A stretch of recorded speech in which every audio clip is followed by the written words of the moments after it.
Thaahwam Yasharallah, giving all praise and glory to the Most High, power of Abraham, Isaac, and Jacob being the forefather of the 12 tribes of Israel. As always, we're going to start off with Colossians 3:17. And whatsoever ye do in word or deed, do all by Hashem Mashiach Yahushua. Give thanks to the Most High and the Father by Hashem Mashiach Yahushua. So all that we say and do is going to be in the name of the anointed Savior Mashiach Yahushua. We give thanks to the Most High, power of Abraham, Isaac, and Jacob for everything, because He's worthy to be praised for everything. Praise the Most High.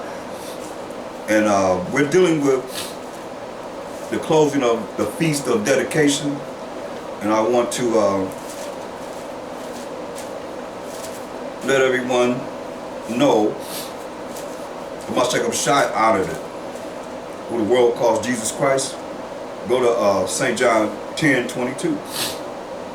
And it was at Jerusalem, St. John 10:22. And it was at Jerusalem, the Feast of the Dedication. This is the last day of the Feast of the Dedication. And it was winter. See, it's around the winter time. Same as it's falling right now. And the Mashiach Yahushua walked in the temple in Solomon's porch. Then came the Jews round about him and said unto him, How long dost thou make us to doubt? If thou be Hamashiach, tell us plainly. So they asked him, Are you Hamashiach? He said, Tell us plainly. If you are Hamashiach, everybody's waiting on Hamashiach. And some of you out there waiting on him to come for the first time, you're going to be surprised. With an ultimate surprise. So when he come back to judge and make war. You look at him come back like he's here? No. He said, hey, tell us, are you Hamashiach? So some of you don't believe that he was a Mashiach. So he gonna get you, because you don't believe him. You don't want, you fit right in here. Let me just show you where you fit. All you that don't believe in him, you don't want him to be who we reading about here? To reign over you? This is what he does for you. Go to Luke 19:14.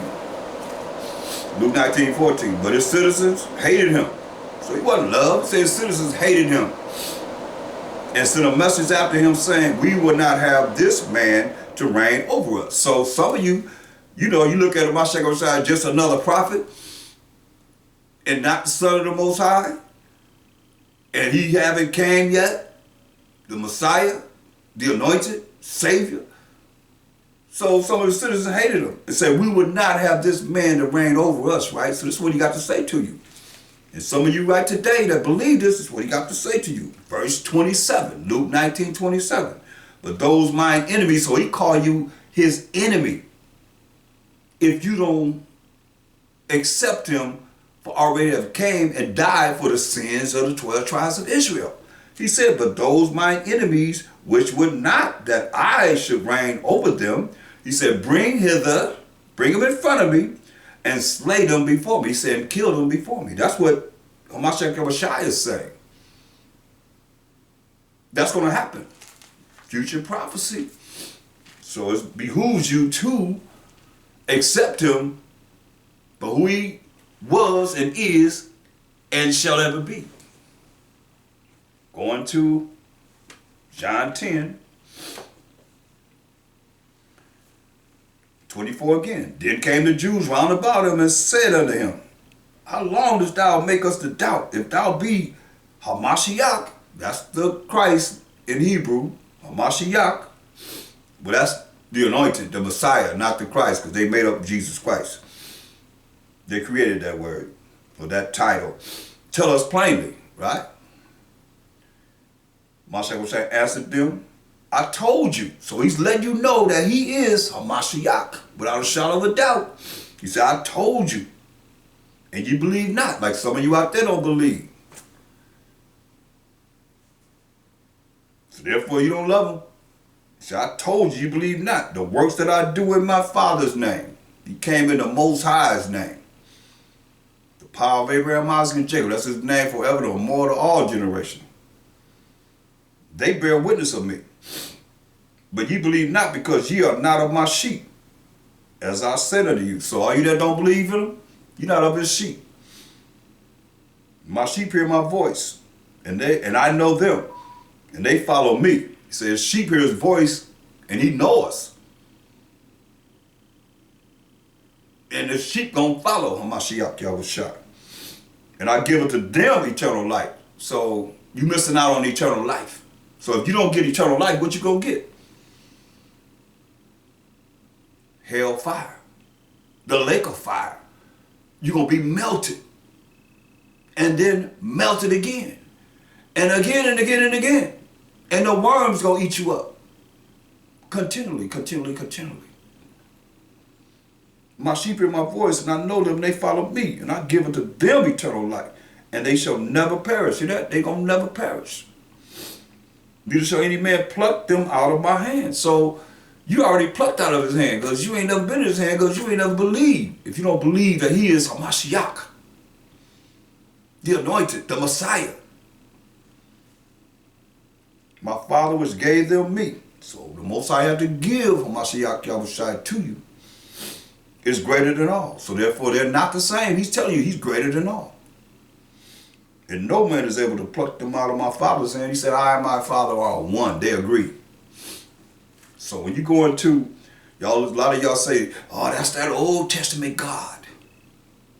But you don't realize that Mashiach Yahushua was there in the beginning with him. He the one that created everything.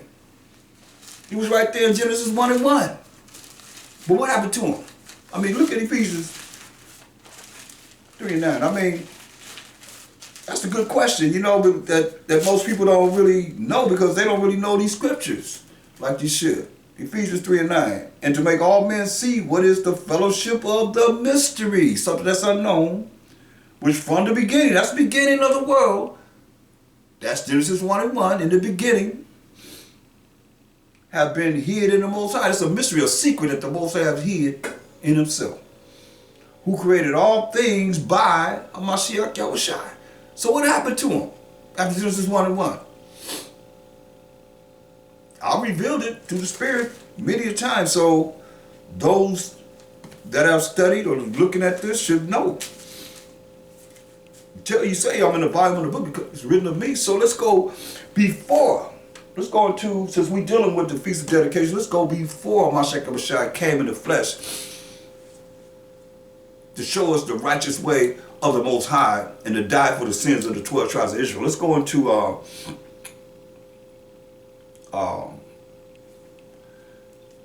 the second Maccabees. Because understand this, you have Malachi and you have Matthew. Let's make this clear. When you have Malachi, the last prophet, you're in the Persian and Mede Empire. That's why when you read the Bible, you got to know something about history, about our story. You see? So in Malachi, you're in the Persian and Mede Empire. Who took down the Persian and Mede? The Greeks. So if you go back to the beginning of the lesson on the Feast of Dedication, then you'll see that we went through this already. So, and it was in First Maccabees, the first chapter, tell you that Alexander the Greek took down the Persian and Medes, right? So this is what we're dealing with. This is between Malachi and Matthew. By the time you get to Malachi, you're in the Persian Mede Empire. By the time you get to Matthew, you're in the Roman Empire. So in between the Persian Mede Empire and the Roman Empire for Matthew, you have that blank page, it is the Greek Empire.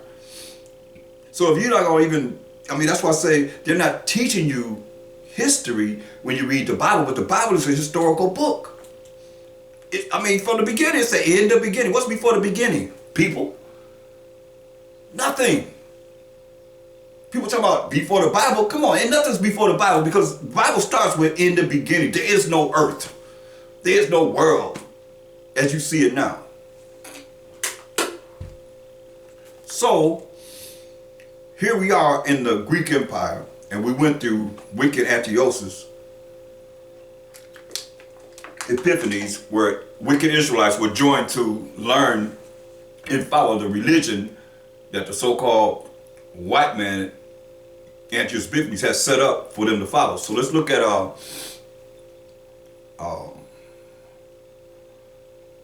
Second Maccabees, the 4th chapter. And let's start at verse 7. It says, but after the death of Seleucus, when Antiochus, called Epiphanes, took the kingdom, Jason, the brother of Onias, labored underhand to be high priest. So he's Ananias was laboring underhandedly to be the high priest, promising unto the king by intercession 360 talents of silver, and of another revenue 80 talents. Sound like trying to bribe his way in, right? Through paying money. Beside this, he promised to assign 150 more, if he might have license to set him up a place for exercise and for the training up of youth in the fashions of the heathen. You hear that? The fashion of the heathen. Most High told us that in Jeremiah 10:2, which a lot of you probably just went through this Christmas holiday, I call it, learn not the way of the heathen. So he's starting with the youth. This is not nothing new, because this is the same thing they did in the Inquisition. They got the youth and they made them Christians. So a lot of them was Christians before they came to America. So this is what you want to do. You want to train them up, train the youth up in the fashions of the heathen, and to write them of Jerusalem by the name of Antiochians. So call us Antiochians, Israelites, just like you call yourself American, named after Amerigo Vespucci, you see, or African American, named after Leo Cyprius Africanus. So no difference. He said, but this is starting because we were Israelites. We knew we were Israelites, but he wanted to change the name to Antiochians. Isn't that so? Which when the king had granted, he granted it. Yeah, they're going to be named after him. Yeah, he loved that. And he had brought his own nation to the Greekish fashion. See that? Excuse me. When the king had granted, and he had gotten into his hand the rule, he forthwith brought his own nation to the Greekish fashions. That's why you see in the New Testament, remember in the Roman Empire, it's another empire. The Romans, it was the Greek Empire, and the same people changed the name to the Romans, but it's a different time period. Hundreds of years after this period of time here, you see? So we were learning the Greekish family. That's why you look at Hellenist mean a Greek-speaking Jew, following the customs of what you see here. The Greekish fashion. Learn the Greekish fashion. Learn to be like how they were, the heathen were.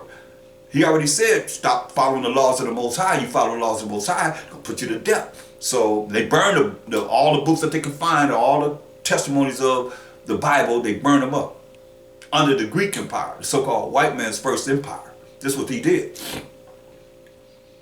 And the royal privileges granted of special favor to the Jews by the means of John, the father of Eupolemus, who went ambassador to Rome for amity and aid. He took away and putting down the governments which were according to the law. Hear that? All the governments that's according to the law. He brought up new customs against the law. New customs against the law. Just like religions. There's new customs against the law. What's the difference? There ain't nothing new under the sun. Religions today are new customs against the laws of the Most High, because you're taught you're not under the law. For he built gladly a place of exercise under the tower itself, and brought the chief young men under his subjection, and made them wear a hat. Now such was the height of Greek fashions, and increase of heathenish manners, through the exceeding profaneness of Jason, that unrighteous wretch, and no high priest. See, these are sambos. That the priest had no courage to serve any more at the altar, but despising the temple and neglecting the sacrifices, hastened to be partakers of the unlawful allowance in the place of exercise, after the game of discus called them forth. Discus, you know, like they throw that round disc. Even today they do it in the Olympics, and in certain schools, I mean, they have discus throwing. So, not setting by the honors of their fathers, but liking the glory of the Grecians best of all. So they were called Antiochians, they were called Greeks, but they are Israelites. You're going to see this.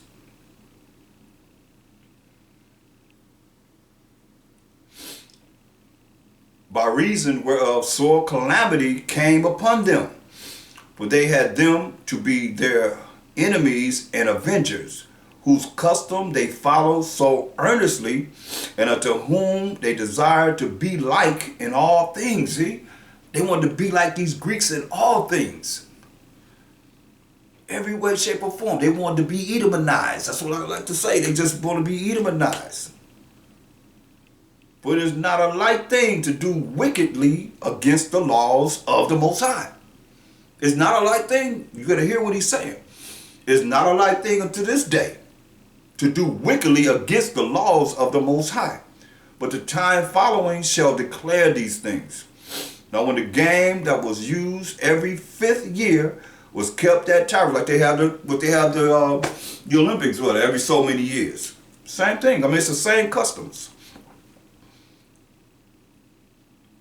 The king being present, this ungracious Jason sent special messengers from Jerusalem who were Antiochians to carry 300 drams of silver to the sacrifice of Hercules. See that? Carry the silver to the sacrifice of Hercules, an idol, which even the bearers thereof thought fit not to bestow upon the sacrifice, because it was not convenient, but to be reserved for other charges. This money then, in regard of the sender, was appointed to Hercules' sacrifice, but because of the bearers thereof, it was employed to the making of galleys. Now when Apollonius, the son of Menethius, was sent into Egypt for the coronation of King Ptolemy, Philometor Antiochus, understanding him not to be well affected to his affairs, provided for his own safety, whereupon he came to Joppa, and from thence to Jerusalem, where he was honorably received of Jason and of the city, and was brought in with torchlight and with great shoutings, and so afterward went with his host unto Phoenix. So don't they have the torchlight in the Olympics? They got the torchlight that they run to light the cauldron, the wicked cauldron in the Olympics. Same thing as we see in here. So I just wanted to, bring some of that in. I want to go into 2 Maccabees, the 5th chapter, and we're going to read concerning, before we go there, I want to read something in Colossians, the 1st chapter, and 14th verse down, if I may, because this is very important for our people to see certain things spiritually that's, we really, a lot of people are not privileged to. Maybe you haven't seen this or experienced this. It says, in whom we have redemption through his blood. The we is the 12 tribes of Israel, because it tells you in Acts 5 and 31, redemption to Israel and forgiveness of sins. So it says, in whom we have redemption through his blood, blood, even the forgiveness of sins. So Acts 5 and 31 lets you know who forgiveness of sins was given to, the Israelites, who is the image of the invisible power. So the Most High is invisible, but through Thaahwam, he shows us, an appearance of himself with hair, wool, and, fire from his loins up, fire from his loins down, and different things that we've seen. He's allowed us to, visualize if he was visible, but he is invisible. That's why I say the Most High is a spirit in John 4:24, and they that worship him must worship him how? In spirit and in truth. So it says, who is the image of the invisible power, the firstborn of every creature. The Most High created him, and the Most High, we just read in Ephesians 3 and 9, how the Most High created all things by him, Mashiach. So verse 16, for by him were all things created that are in heaven and that are in earth, visible and invisible. I want to concentrate on that. Visible and invisible. So there are things that he created that are visible, that we can see, and things that he created that are invisible. Invisible. that's on this earth, been on this earth. You know, they call them ghosts, whatever you want to call them. They're invisible. He created already. Visible and invisible. Or other entities besides that are invisible. Whether they be thrones or dominions or principalities, all these things could be visible or invisible. Or powers, all things were created by him and for him. Through Mashiach Yahushua. So let's go into the book of 2 Maccabees, the 5th chapter. It said, about the same time, verse 1, Antiochus prepared his second voyage into Egypt, and then it happened that through all the city, for the space about almost 40 days, there were seen horsemen running in the air in cloth of gold and armed with lances like a band of soldiers. So they seen this for 40 days. They seen this in the air. This war in the air. And troops of horsemen in array, encountering and running one against another, with shaking of shields, and multitude of spikes, and drawing of swords, and casting of darts, throwing darts, and those lances that they have, you know, like you see them with them long lances, that's going after each other. Spikes, and drawing of swords, and casting of darts, and glittering of golden ornaments, and harness of all sorts. Wherefore every man prayed that aberration might turn to good. Because it's war. It's good and evil.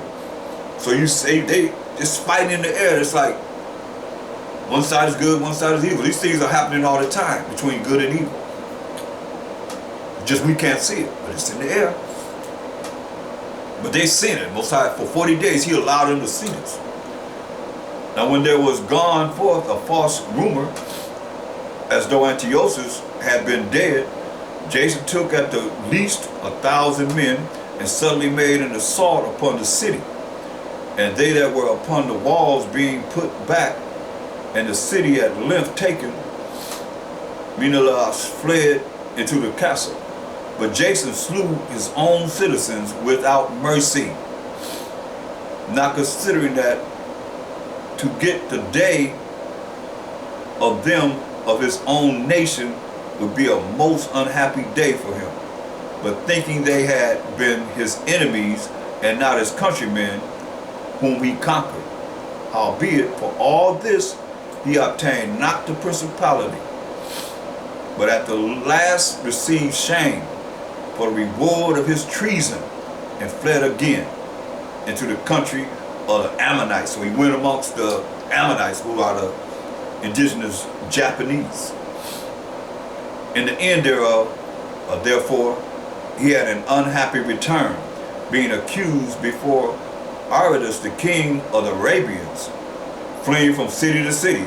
So he's accused of the Arabians, Ishmaelites, fleeing from city to city, pursued of all men, after his wicked butt, hated as a forsaker of the laws, hated for the forsakers of the Most High's laws, and being had in an abomination as an open enemy of his country and countrymen, he was cast out into Egypt. So he had to flee into Egypt.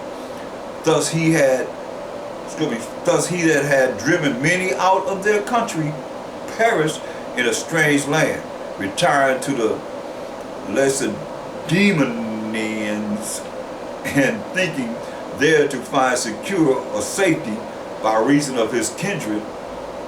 And he that had cast out many unburied had none to mourn for him, nor any solemn funerals at all, nor sepulchre with his fathers. Now when this that was done came to the king's ear, he thought that Judea had revolted. So this is the time that Antiochus Epiphanes is going to try and destroy Jerusalem. Whereupon removing out of Egypt in a furious mind, he took the city by force of arms. Took the city of Jerusalem, our city, by force of arms. and commanded his men of war not to spare such as they met, and to slay such as went up upon the houses. Say, kill everybody. Anybody you meet, kill us, or the Israelites.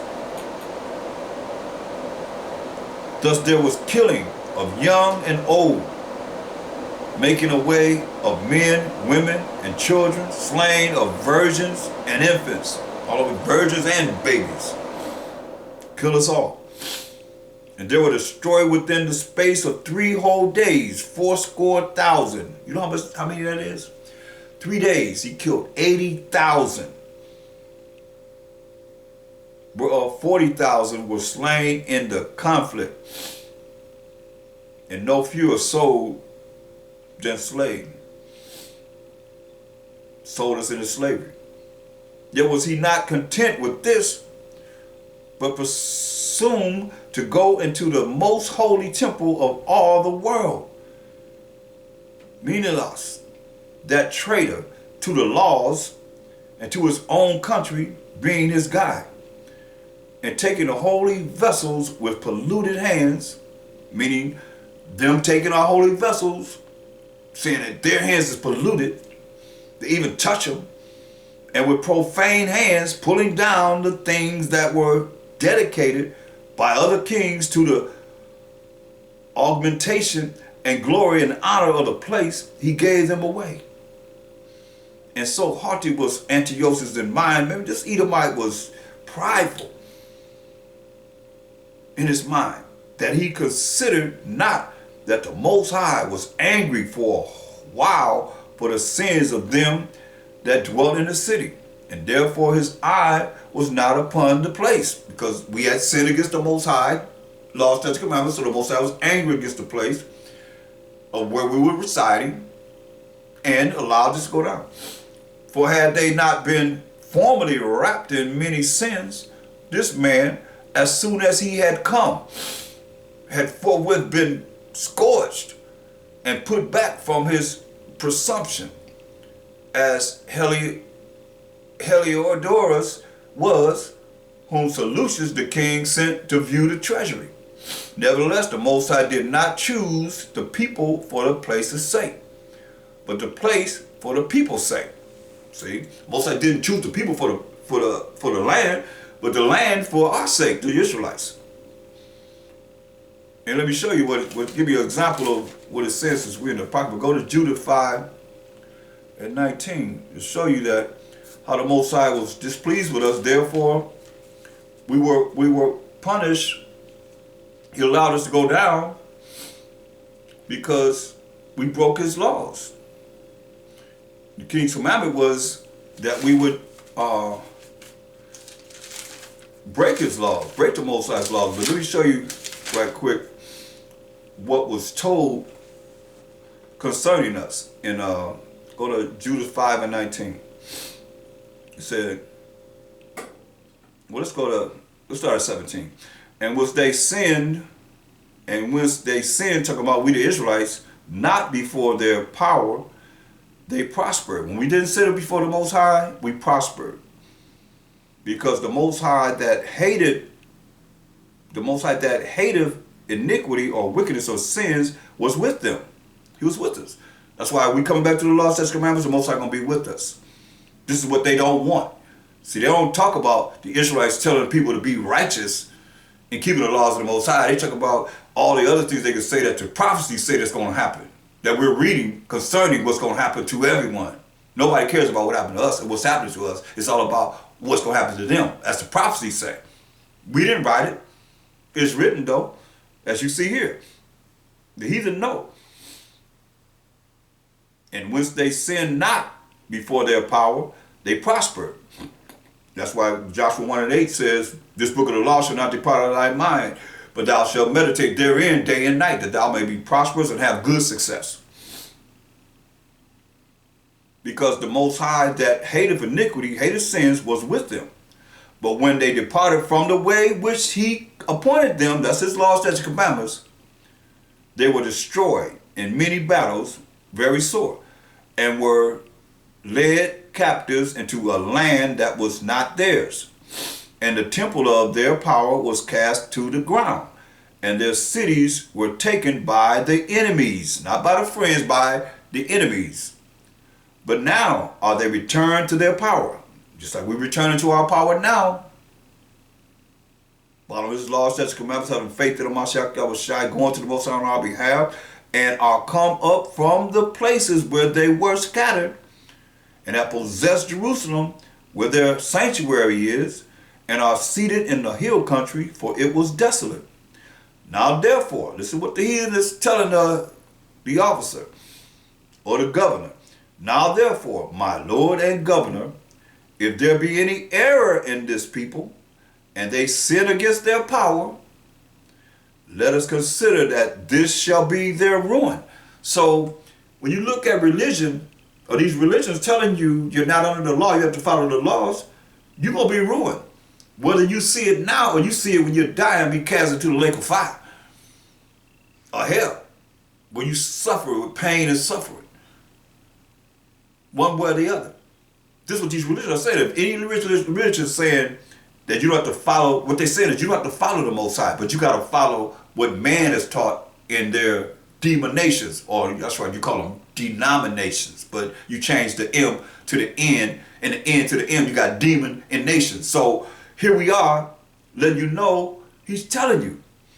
He said, now therefore, verse 20, my Lord and governor, if there be any error in this people, and you say that we not under the law, we got to follow the Most High's rules and regulations, and they sin against their power, that's what sin is, the transgression of the law. 1 John 3 and 4. Let us consider that this shall be their ruin. And let us go up, and we shall overcome them. That's why we overcome it now. Because majority of our people, 2/3 of our people, not following the law, statutes, commandments of the Most High.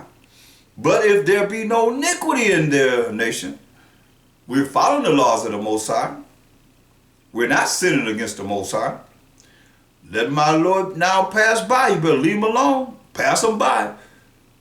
Lest their power, the Most High power of Abraham, Isaac, and Jacob, defend them. And their power, the power of Abraham, Isaac, and Jacob, Jacob being the forefather of the 12 tribes of Israel, before them, and we become a reproach, a disgrace before all the world. So they know this. It's what's written. And you see it in, so you don't believe in the Apocrypha, go to Ezekiel 39 and 23. It's right there too. So this is a known fact. So going back to 2 Maccabees, 5th chapter, and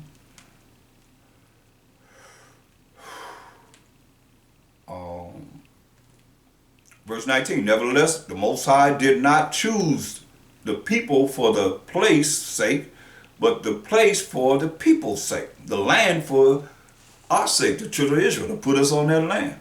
And therefore the place itself that was partaker with them of the adversity that happened to the nation did afterward communicate in the benefits sent from the Most High. And as it was forsaken in the wrath of the Almighty, so again, the great power being reconciled, it was set up with all glory. So when Antiochus had carried out of the temple 1,800 talents, he departed in all haste unto Antiochia, weening in his pride to make the land navigable and the sea passable by foot. Such was the haughtiness of his mind, prideful. And he left governors to vex the nations. He left governors to vex the Israelites. At Jerusalem, Philip, for his country, a Phrygian, and for manners more barbarous than he that set him there. And at Gerizim, Andronicus, and besides Mealas, who worse than all the rest bear an heavy hand over the citizens. I mean, it was tearing us up. This is before Mashiach came on earth. This is the Greek Empire. Having a malicious mind, I mean, that malicious means you angry, you don't have no cause to be angry, against his countrymen, the Jews. Dang Sambo. against his own people. He sent also that detestable ringleader Apollonius with an army of 22,000, commanding him to slay all those that were in their best age and to sell the women and the younger sort. So the women were sword and kill all the men that were of an age probably to produce children, and sell the women and the younger sort, the children, who come into Jerusalem and pretending peace, we come for peace, did forbear till the holy day of the Sabbath, waited till the Sabbath day, when taking the Jews keeping holy day, he commanded his men to arm themselves. And so he slew all them that were gone to the celebrating of the Sabbath. He killed those of us, let you know the Sabbath given to the Israelites. He killed those that were honoring the Sabbath on the seventh day. And running through the city with weapons slew great multitudes. But Judas Maccabeus with 9 others, or thereabout, withdrew himself into the wilderness and lived in the mountains after the manner of beasts with his company, who fed on herbs continually, lest they should be partakers of the pollution. He ate herbs rather than eating of any type of pollution that the Greeks had set up. But you see, sometimes we have to flee away from the enemy and hide out. So now, going into 2 Maccabees, and let me just say, before we go any further, let me bring something to light concerning what Hamashiach Yahushua said pertaining to even this period of time. So now, he's on the earth, and he's in the Roman Empire. He said this in Matthew 11:11. He said, "Verily I say to you, among them that are born of women, there have not been risen a greater than John the Baptist." You know, John the Baptist's cousin that came, and he's the one that baptized Mashiach Yahushua. He said, "There's not risen a one greater than John the Baptist. Notwithstanding, he that is least in the kingdom of heaven is greater than he." And from the days of John the Baptist, I want you to hear, from the days of John the Baptist until now, the kingdom of heaven, which are the 12 tribes of Israel, suffereth violence. And the violent, what we're reading about here, take it by force. You see? So he called them the violent there. So it say, take it by force. This is what you're seeing here. We done read about it. You can read about it through the Feast of Dedication. This is what he's dealing with, talking about. So, 2 Maccabees, the 6th chapter, the 1st verse. Not long after this, the king sent an old man of Athens to compel the Jews to depart from the laws of their fathers. See? We would suffer violence because he told you, if we sin against the Most High, then he turned his face away from us, and the enemy comes in and devours us. So now, not long after this, the king sent an old man of Athens to compel the Jews to depart from the laws of their fathers. That's the laws of the Most High. And not to live after the laws of the Most High. Not to live after the laws of the Most High. So this is nothing new. When you're looking at, you go back to here, you look at these religions today, telling you that you're not under the laws of the Most High. They don't even have to come in and persuade us. You automatically feel that way and stand by that. You have the grace. And call yourself a Gentile of grace and mercy only to the Israelites. Period. Because we're the only ones given the laws. And to pollute also the temple in Jerusalem, and to call it the temple of Jupiter, Olympius, and that in Gerizim of Jupiter, the defender of strangers, as they did desire that dwelt in the place. The coming in of this mischief was sore and grievous to the people. For the temple was filled with riot and revelings by the Gentiles, by these other nations. Our temple. Never, they couldn't even enter to the temple. But now that all this, like you said, the violent take it by force. Those are the words of Mashiach Yahushua talking about the Edomites. and the other nations that's joined with the Edomites doing these things. And wicked Israelites. 2/3 of our people ain't good for nothing then, now, and forever.